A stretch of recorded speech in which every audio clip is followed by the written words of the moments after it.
2013년 어떤 남성의 체포 소식은 큰 이슈를 불러왔습니다. 왜냐면 그의 정체가 너무나 의외였기 때문입니다. 이날 체포된 남성의 이름은 정상헌, 그는 프로 농구선수 출신이었습니다. 고등학교 유망주 출신으로 상당히 주목을 받아왔으며 좋은 재능을 가진 인재였다고 하는데요. 이후 대학교에 진학한 뒤 프로 진출을 준비하고 2005년도에는 드디어 프로 구단에 입단해 활약했습니다. 하지만 이 당시부터 정 씨에게는 문제가 있었는데 그것은 바로 재능과 반비례하는 성격이 좀 문제였다고 합니다. 이른바 멘탈이 약하다는 것이 단점으로 지적되었다는데요. 대학 시절부터 단체 생활에 어려움을 많이 겪기도 했고 체중 관리를 소홀히 하는 선수답지 못한 면과 숙소 무단 이탈 등의 문제를 지적받았었다고 합니다. 프로 구단에 입단했을 때도 이런 문제들이 여전했다고 하네요. 결국 프로 입단 후에도 잡음이 끊이지 않던 나머지 처음 입단했던 구단에서 다른 구단 선수와 트레이드되었고 2007년에는 국군 체육부대 상무에 입단해 병역 생활을 시작합니다. 그리고 2009년에 전역해 다시 소속 구단으로 돌아왔지만 이때도 성격적인 문제를 완전히 해결하지 못했었는지 훈련에 무단으로 빠지면서 또 한 번 문제를 일으켰습니다. 결국 참다 못한 구단에서는 그의 임의 탈퇴를 선언했고 그는 그렇게 프로 선수 생활을 마감해야 했다고 합니다. 은퇴 이후 정 씨는 다른 직업을 얻어 생활했는데요. 보통 프로 선수가 은퇴하면 해당 계열에서 직업을 찾기도 하지만 정 씨는 은퇴 시기가 너무 이르기도 했고 또 이런저런 문제가 있어 그러진 못했던 것으로 보입니다. 그렇게 한때는 유망주 얘기를 듣던 정 씨의 이런 모습에 많은 관계자들이 안타까워하기도 했다는데요. 그런 정 씨의 이름이 다시 오르내린 것이 바로 2013년이었습니다. 2013년 7월 1일 정 씨는 아내와 함께 경찰서를 방문합니다. 바로 아내 A씨의 쌍둥이 언니 B씨가 실종됐기 때문인데요. 정 씨의 아내 A씨의 설명에 따르면 지난 6월 27일 B씨가 갑자기 A씨의 휴대폰에 문자를 하나 보냈는데 마음을 정리하기 위해 해외여행을 갔다 오겠다는 내용이었고 늦어도 6월 30일까지는 돌아오겠다는 내용이었다고 합니다. 문제는 B씨가 평소 딱히 뭔가 문제가 있는 상황도 아니었고 말도 없이 이렇게 훌쩍 떠날 성격은 아니었던 것인데요. 약속했던 30일이 지났지만 연락도 닿지 않고 집에도 안 돌아오자 아내가 정 씨와 함께 경찰서에 실종 신고를 냈던 것입니다. 경찰 조사 결과는 더욱 뜻밖이었는데요. B씨의 출국 기록 조회 결과 출국했던 사실이 없었으며 주변을 비롯해 신변에 어떤 문제가 있지도 않았고 돈을 인출한 흔적 등도 전혀 조사되지 않았던 것입니다. 심지어 핸드폰은 27일 동생 A씨에게 마지막 문자를 보낸 이후로 사용했던 기록 자체가 전혀 없었다고 합니다. 여기서 경찰은 한 가지 이상한 점을 하나 발견하는데요. 그것은 B씨가 타고 다니던 본인의 자동차가 어느 중고차 매매상에 판매되었던 기록이 있던 것입니다. 경찰은 해당 중고차 가게에 가서 관계자를 조사하고 가게에 설치된 CCTV 등을 조회했습니다. 결국 B씨의 차량을 가져온 사람이 밝혀지게 되었는데 뜻밖에도 그것이 바로 정상헌이었던 것입니다. 경찰은 정 씨를 소환해 그를 조사하는데요. 어째서 B씨의 차가 중고상에 넘어가게 되었는지 그리고 왜 본인이 아닌 정 씨가 대신 가게 되었는지 등이었습니다. 하지만 정 씨의 진술에는 앞뒤가 맞지 않는 부분이 있었고 결국 그는 경찰의 추궁에 못 이겨 모든 것을 실토하게 되는데요. 이후의 내용은 정 씨가 경찰에 진술했다고 알려진 내용이 언론에서 기사로 보도된 바탕으로 작성되었습니다. 실종된 B씨는 이미 목숨을 잃은 뒤였습니다. 정상헌의 진술에 따르면 사건이 벌어진 것은 6월 26일, 이유는 숨진 B씨가 자신을 모욕했기 때문이었다고 합니다. 정 씨 아내의 집안은 재력이 꽤 좋은 편이었다고 하는데요. 은퇴 이후 수입이 일정하지 못한 정상헌은 사실상 처가에 얹혀 사는 모양새로 지냈다고 합니다. 정 씨의 진술에 따르면 피해자 B씨가 평소에도 자신을 자주 무시하는 발언을 했다고 합니다. 이어진 진술에 따르면 정상헌은 B씨와 말다툼을 하던 중 너 같은 놈과 만날까봐 내가 결혼을 안 한다는 말에 격분하여 B씨의 목숨을 우발적으로 빼앗게 되었다고 합니다. 이후에 피해자를 여행용 가방에 넣고 차에 실은 뒤에 날이 어두워질 때까지 기다린 다음 오산의 어느 야산에 가서 유기했다고 합니다. 그리고 나서 B씨의 핸드폰을 사용하여 아내에게 문자를 남겼던 것이었다고 하네요. 황당한 것은 구속된 뒤의 정 씨의 태도였습니다. 그는 구속된 뒤 갑자기 자신의 진술을 진술을 바꿨는데요. 그 내용은 바로 아내가 시켜서 그런 것이란 말이었습니다. 이런 정상환의 진술에 경찰은 아내까지 불러 조사했지만 조사 결과 아내는 사건과 어떠한 관계도 없었습니다. 한마디로 자기 죄를 조금이라도 덜기 위해서 아내가 시켰다는 거짓말까지 했던 것인데요. 이런 정 씨의 태도에 재판부는 죄질이 좋지 않다고 판단했고 2014년 1월에 열린 재판에서 징역 25년을 선고받았지만 이후에 정 씨는 항소하여 2심에서 징역 20년을 선고받습니다. 그럼에도 또 항소하여 대법원까지 가게 됐지만 대법에서는 20년이 정당하다며 형을 확정시켰습니다. 한때 유망주로 불리던 선수의 이런 몰락에 많은 농구 팬들이 충격을 받기도 했다네요. 2008년 3월 한강에서 한 남성의 시신이 발견됩니다. 이 남성은 당일 공개 수배령이 떨어졌던 남성이었는데요. 남성의 정체와 그가 벌인 사건은 많은 사람들에게 충격을 줬습니다. 시신으로 발견된 이 남성의 이름은 바로 이호성, 전 야구선수이자 사업가로 활동하던 인물이었으며 또한 앞서 말했듯 끔찍한 사건을 벌였던 인물이었습니다. 1967년 출생인 이호성은 고교 시절부터 주목을 받았으며 대학을 졸업한 1990년에는 당시 해태 타이거즈에 소속되어 프로 선수로서 활동을 하게 되었는데요. 선수협회장까지 맡았던 그는 2001년 야구계에서 은퇴합니다. 은퇴 이후 그는 본격적인 사업가로 변신했는데 자신의 이름을 내걸었던 호성 웨딩 문화원이란 예식장 사업을 운영합니다. 지점까지 낼 정도로 사업이 호황을 이뤘다고 합니다. 하지만 이호성은 여기서 사업을 더 확장시키기로 하는데요.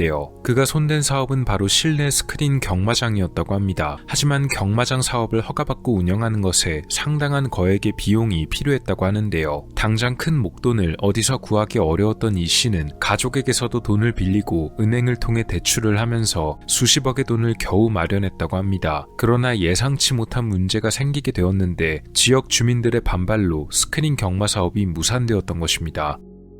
이 사업에 모든 것을 걸었던 이 씨는 청와대에 탄원서까지 써냈지만 결국 소용이 없었다고 하네요. 이 과정에서 이호성은 여러 곳에서 돈을 빌렸기에 대출 이자 등이 불어나 수백억 대의 부채를 지게 되었으며 가정 문제 등에서도 상당한 어려움을 겪었던 것으로 알려집니다. 당시 이 씨가 운동선수 출신으로 사업에 뛰어들어서 세상 물정을 잘 몰랐다는 식의 평가도 있었지만 실제로는 그가 사업을 잘 몰랐던 편은 아니었다고 합니다. 알려진 것과는 다르게 이 씨는 선수 시절부터 가족과 함께 컴퓨터 및 전자기기 관련 사업체를 이미 운영하고 있었습니다. 특히 해당 사업은 꽤 바탕이 잘 되어 있던 사업이어서 이 씨가 벌인 사건 이후에도 오랫동안 유지되었다고 하는데요. 그래서 이후 그가 벌인 일련의 사건들이 돈과 관계가 있는 것인지 없는 것인지 많은 이야기가 오고 갔다네요.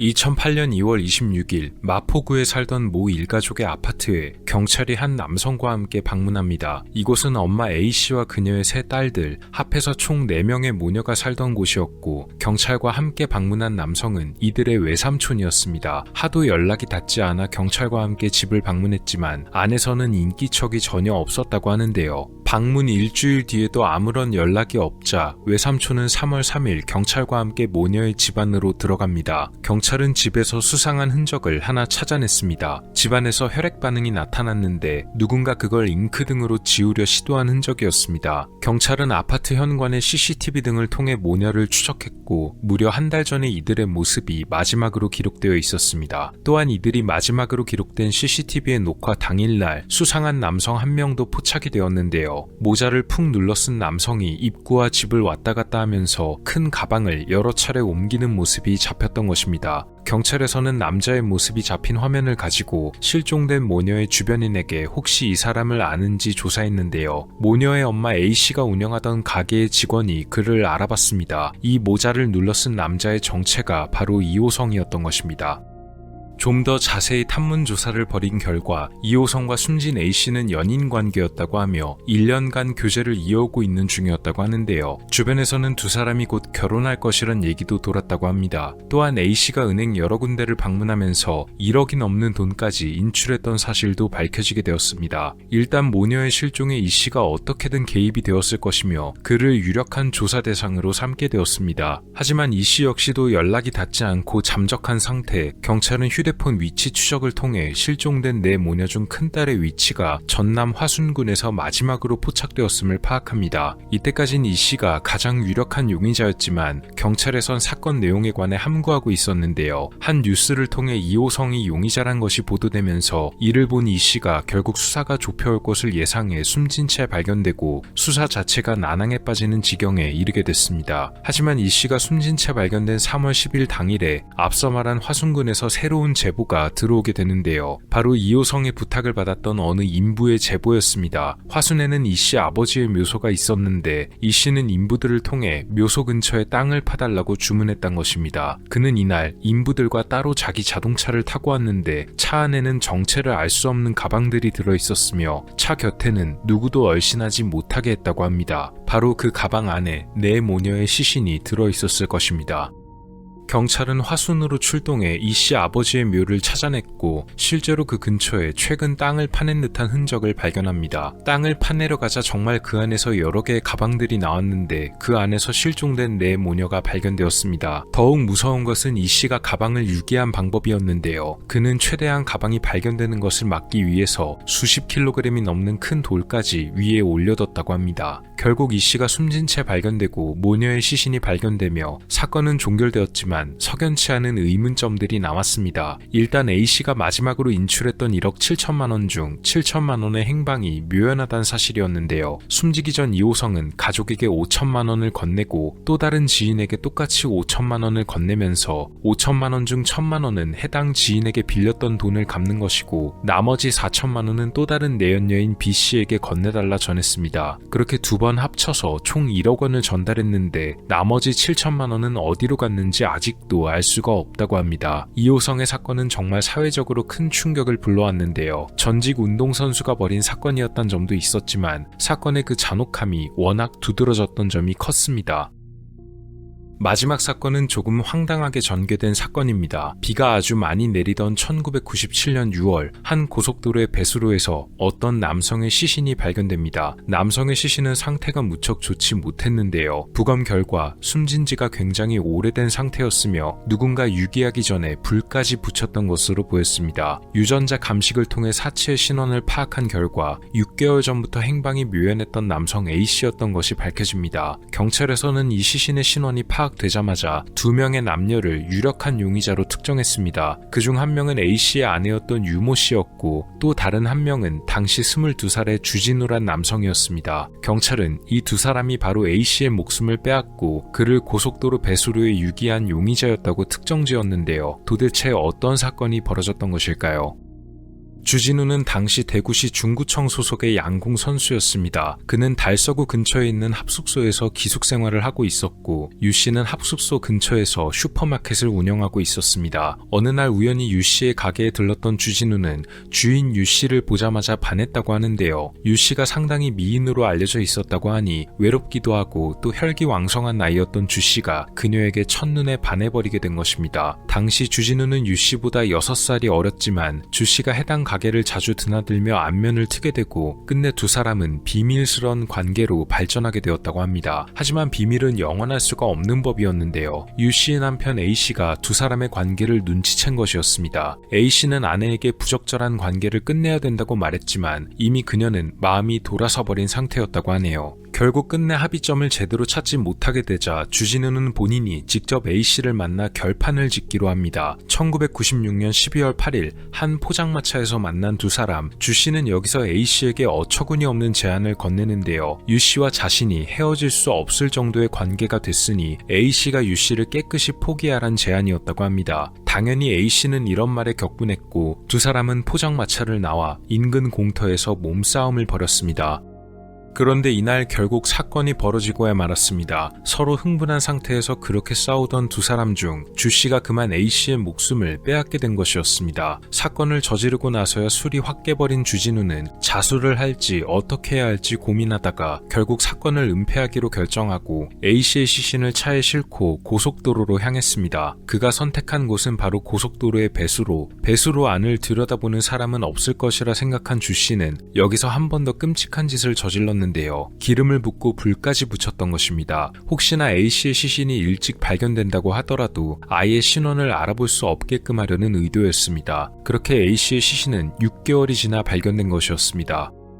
주진우는 범행 다음 날 사건을 친누나에게 자백했는데요. 누나는 처음엔 주씨가 농담을 하는 줄 알았고 혹시 돈이 필요해서 이런 거짓말을 하는 건가 생각했다고 합니다. 그래서 주씨에게 돈과 통장을 건네주었는데 정말로 그 이후에 연락이 닿지 않게 되어 이상하게 여겼습니다. 비슷한 시기에 A씨의 아버지도 아들 가족과 연락이 되지 않자 마침 실종신고를 접수했던 터였습니다. 세 사람이 모두 비슷한 시기를 기점으로 사라져버리고 주변 사람들에게 탐문조사를 벌인 결과 사라진 주씨와 유씨의 관계가 심상치가 않았으며 A씨가 마지막으로 목격된 포장마차에서 주진우와 A 두 사람이 격하게 다툼을 벌였다는 목격담이 보고되어 이 사건이 치정에 의한 강력사건임을 유추할 수 있었는데요. 정황만 남아있어 조사가 진행되지 못하던 차에 1997년 A씨의 시신이 발견되어 수사에 탄력이 붙게 된 것입니다. 그러나 주씨와 유씨는 정말 어디서도 찾을 수가 없었고 그렇게 사건은 두 용의자를 잡지 못해 미궁으로 빠지는 듯 했습니다.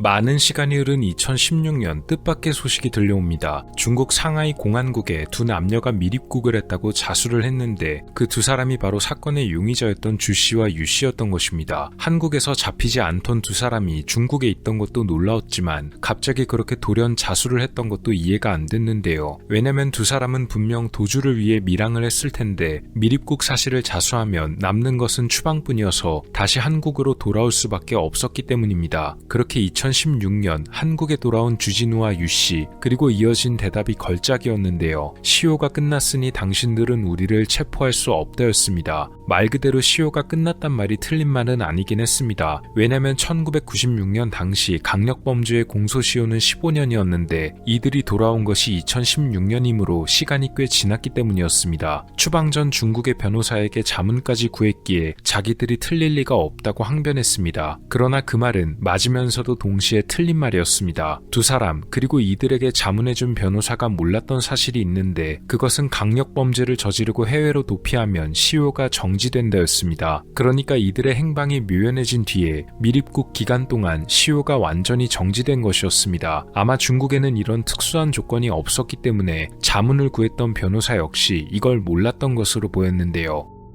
그제서야 뭔가 잘못된 것을 알아챈 두 사람은 말을 바꿔서 2014년까지 한국에 있었다가 중국에 갔다고 했지만 2000년대 초반에 중국의 관광지 등에서 함께 찍었던 사진 여러 장과 위조 여권 복사본 등이 발견되어 거짓말이 들통났습니다. 이렇게 증거를 내밀자 결국 두 사람은 모든 것을 실토하는데요. 두 사람은 사건 이후에 전국을 떠돌며 은신을 하다가 1998년 불법으로 여권을 위조해 일본으로 떠났다고 합니다. 일본에서 4년 동안 체류하며 일도 하고 돈도 모았지만 위조된 신분증으로 살아가는 것에 한계를 느꼈고 결국 2002년 이번엔 중국으로 밀항했다고 하네요. 그 뒤 2012년 변호사를 통해 시효가 만료되었다고 자문을 받고선 위조 여권 등을 준비해서 한국에 돌아오려 했습니다. 그러나 중국 내의 검문 등이 강화되어 여권 위조가 어렵자 두 사람은 밀입국 사실을 자수하자는 선택을 벌이게 되는데 앞서 말했듯이 시효가 끝났다고 잘못 알고 있기도 했고 어차피 밀입국 사실을 자수하면 자연스레 추방이 되니 문제가 없을 것이라고 착각했던 모양이지만 결국 두 사람은 한국에 도착하자마자 체포되고 말았던 것입니다. 주 씨는 법원에서 징역 22년을, 유 씨는 징역 2년을 선고받았는데요. 하마터면 영구 미제 사건으로 남을 뻔했던 사건이 범인들의 황당한 착각으로 인해 무사히 해결된 케이스였습니다.